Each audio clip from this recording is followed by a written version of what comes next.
행복의 문을 여는 창의문교회 토요일 매일 큐티 시간입니다. 주 이름 찬양 드리시겠습니다. 주 이름 찬양 풍요의 강물 흐르는 고요한 땅에 살 때에 주님 찬양해. 주 이름 찬양 거칠은 광야와 같은 인생길 걸어갈 때도 주님 찬양해. 모든 축복 주신 주님 찬양하리. 어두운 날이 다가와도 난 외치리. 주의 이름을 찬양해. 주의 이름을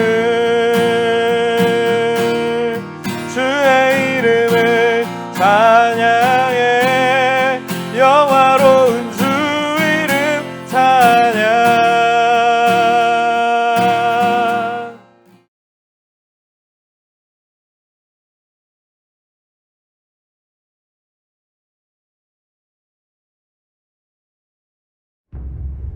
제11편 다윗의 시 인도자를 따라 부르는 노래.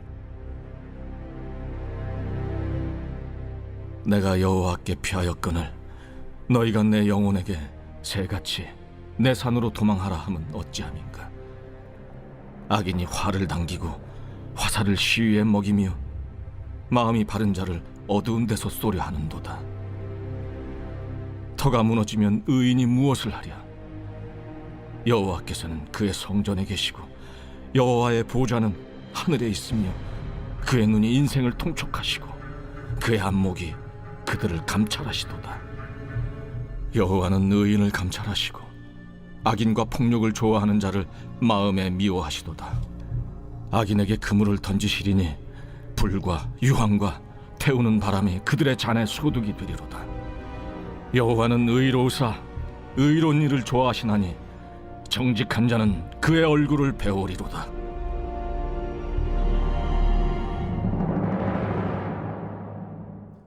시편 11편은 확신에 대해서 노래하는 시입니다. 시인은 자신이 어려운 상황에서도 하나님을 온전히 신뢰한다는 것을 고백하고 있습니다.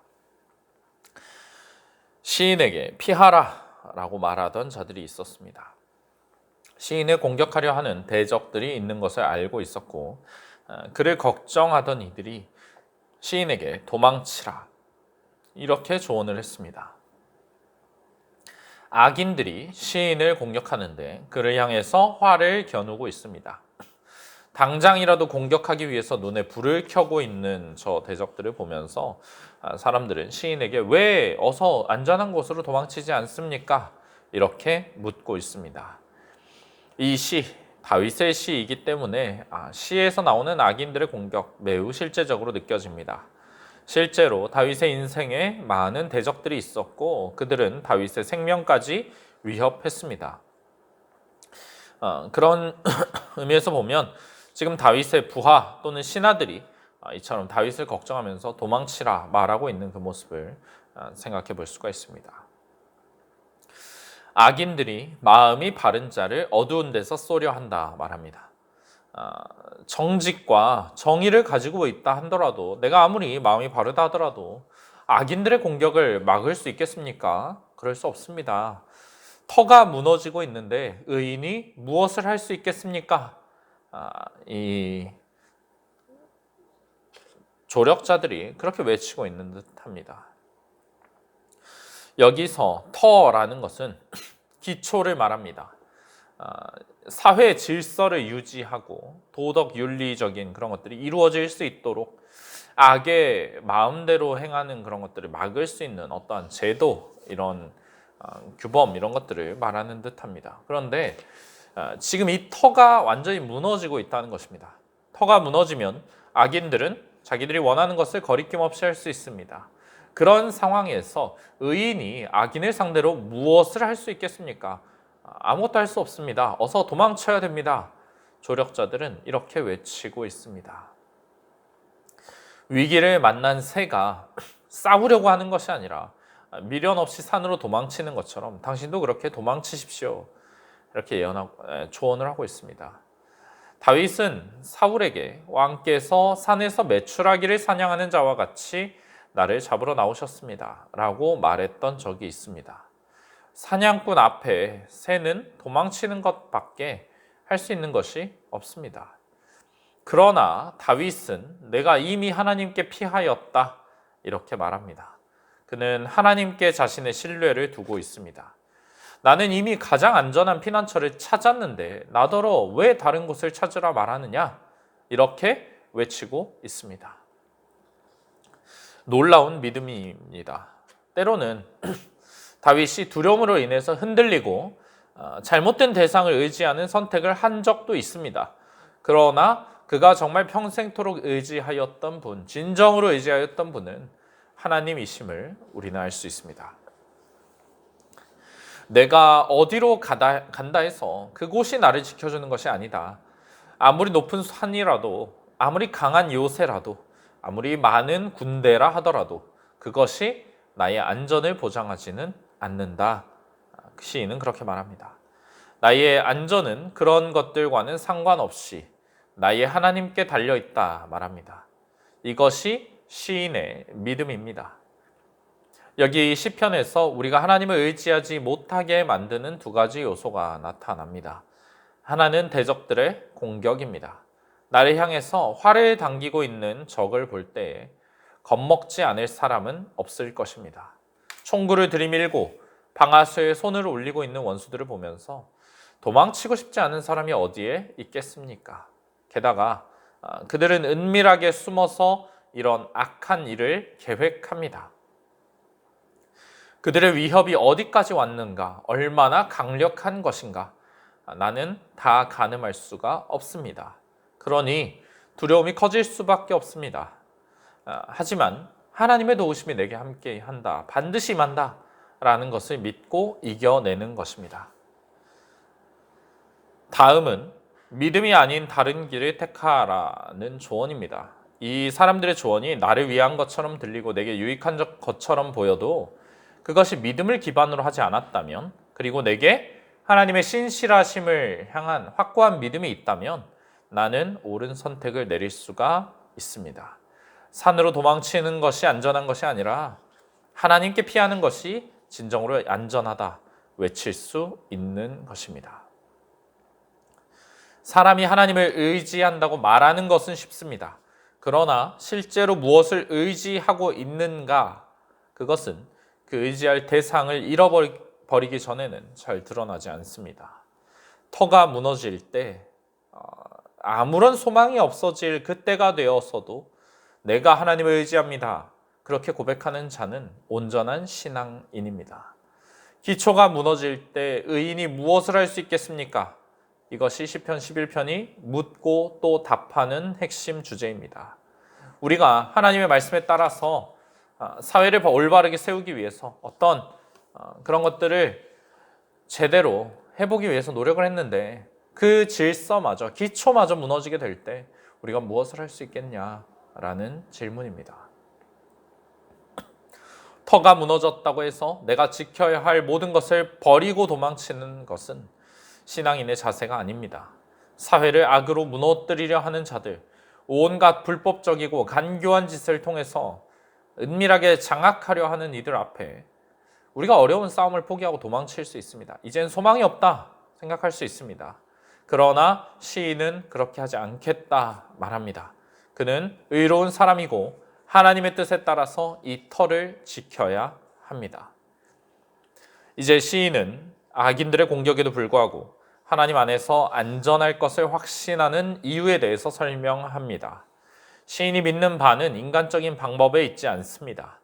그는 하나님이 어떤 분이신가, 그분이 우리와 어떤 관계를 가지고 계신가, 그것을 알고 있습니다. 그렇기 때문에 거기서 자신의 안전함을 확신합니다. 여호와께서 그의 성전에 계십니다. 성전에 계신다는 것은 하나님의 임재가 그의 백성들 가운데 함께 하신다는 것을 의미합니다. 여호와의 보좌는 하늘에 있습니다. 성전의 지성소에는 언약궤가 있는데 이 언약궤는 하나님의 보좌의 발판으로 간주됩니다. 하나님께서 언약궤 위에 앉으신 모습입니다. 왕이신 하나님께서 하늘에서 통치하신다는 것을 보여줍니다. 하나님의 전능하신 주권을 나타내는 것입니다. 우리 하나님, 하늘에서 모든 인생을 바라보시고 감찰하시는 하나님이십니다. 하나님께서 과거에 세상을 창조하시고 손을 떼고 관망하시는 분이 아니라 지금도 계속해서 지켜보고 계시고 개입하시며 다스리시는 적극적인 분이시라고 시인은 그렇게 노래하고 있습니다. 그 사실을 알기 때문에 그는 하나님을 의지하는 것입니다. 우리 하나님께서는 절대적인 의로움의 기준이 되십니다. 그래서 하나님께서는 의인을 감찰하시고 악인과 폭력을 좋아하는 자를 마음에 미워하십니다. 하나님은 의인이 누구냐, 악인이 누구냐 명확하게 구분하실 수가 있습니다. 세상의 사람들로서는 불가능한 일이지만 하나님께서는 이것을 행하실 수가 있습니다. 하나님께서 모든 일을 똑같이 대하시는 분이 아닙니다. 의인에게는 그의 의로움을 따라서, 악인에게는 그의 악함을 따라서 행하십니다. 감찰하신다, 의인을 감찰하신다 했을 때 그 단어의 뜻은 시험하다, 검증하다, 녹여서 금속을 시험하다 이런 뜻입니다. 그러니까 하나님께서는 의인을 시험하시고 검증하십니다. 금속을 녹여서 불순물이 있는가 없는가 시험하고 불순물을 제거하는 것처럼 말입니다. 이러한 과정이 때로는 고난처럼 여겨질 수가 있지만 하나님께서 의인을 사랑하시기 때문에 그를 연단하시는 과정입니다. 의인의 고난은 버려짐을 당하였기 때문이 아니라 그를 사랑하시는 하나님의 사랑으로 인해서 오는 것입니다. 그러나 하나님께서 악인은 미워하시고 심판하십니다. 악인에게 내려지는 심판은 사랑이 아닙니다. 그리고 하나님께서는 그러한 감정만 가지시는 것이 아니라 행동으로 그것을 옮기십니다. 악인에게 그물을 던지실 것이고 그들에게 불과 유황이 내릴 것입니다. 죄악이 가득했던 소돔과 고모라에 내렸던 것처럼 피할 수 없는 심판이 내려집니다. 그들의 잔의 소득은 태우는 바람이 될 것입니다. 태우는 바람이란 초목을 말라 죽게 만드는 뜨거운 열풍을 의미합니다. 이 하나님의 심판은 황폐함과 죽음만을 남길 것입니다. 악인들이 악을 저지르고 그들에게 다시 되돌아가는 소득이 이것입니다. 하나님의 심판, 진노의 잔이 주어지며 그들은 그것을 마시게 될 것입니다. 우리 하나님께서 의로우신 분이기 때문에 하나님께서는 의로운 일을 좋아하십니다. 의를 행하는 의인을 기뻐하십니다. 그래서 정직한 자는 하나님의 얼굴을 배울 것이다 말합니다. 하나님의 임재를 보는 것, 하나님과 함께하는 것, 이것이 그리스도인이 가장 누릴 수 있는 큰 복입니다. 우리의 믿음은 장차 있을 장래 심판, 부활, 그것만 바라는 믿음이 아닙니다. 우리의 믿음은 현재 우리의 생명에 대한 하나님의 보호도 포함하고 있습니다. 하나님의 통치가 우리가 살아가는 매일의 현실 가운데 나타나는 것, 하나님의 정의가 바로 오늘날에 실현되는 것, 그것을 우리가 믿고 기대합니다. 악인이 잠시 득세하는 것처럼 보여도 오래 가지 않을 것입니다. 설령 우리의 터가 무너진다 하더라도 하나님을 의지하는 자, 여호와께 피하는 자는 그가 바라는 소망이 이루어지는 것을 보게 될 것입니다. 주신 말씀을 기억하며 주님 앞에 기도하시겠습니다.